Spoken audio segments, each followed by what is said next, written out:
गोटे सुंदर कहानी जहा मन को छुई जीवे। गोटे गाँव रे जड़े वृद्ध रोते से दुनियार सबुठारु दुर्भाग्यजनक लोक मानक मध्यरु जड़े थे। सबु गाँ लोक तांको उपरे थकी जाइते। से सबुबले अंधकारमय थिले। से सबुबले अभियोग करुथे एवं सबुबले खराब मनोभाव थिला तांकरी मनरे।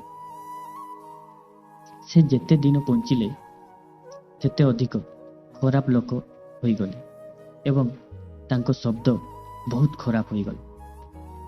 से जहा को देखंती तांको किछि ना किछि खराब गाड़ी दियंती। लोक माने तांको एडाइले कारण तांकर दुर्भाग्य खराब होई गले। तांको पाखरे खुशी हेबा मध्य अस्वाभाविक और अपमानजनक थिला।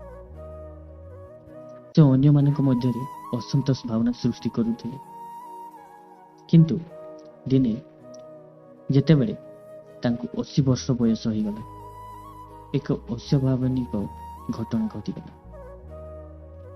संगे संगे समस्ते गुजब सुनिबा आरंभ कले। जन वृद्ध आज खुशी अछंती।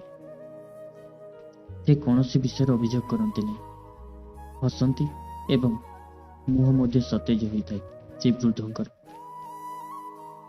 ये गुजबटी सुनिबा परे सबु गाँ लोक एकत्रित हेले एवं वृद्ध को पचार गला।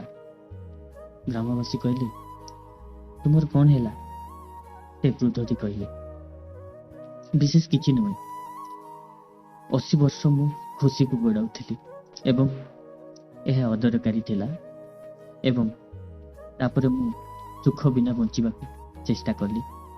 केवल जीवन को उपभोग करने को स्थिर कली। सेथिपई मु वर्तमान खुशी होते।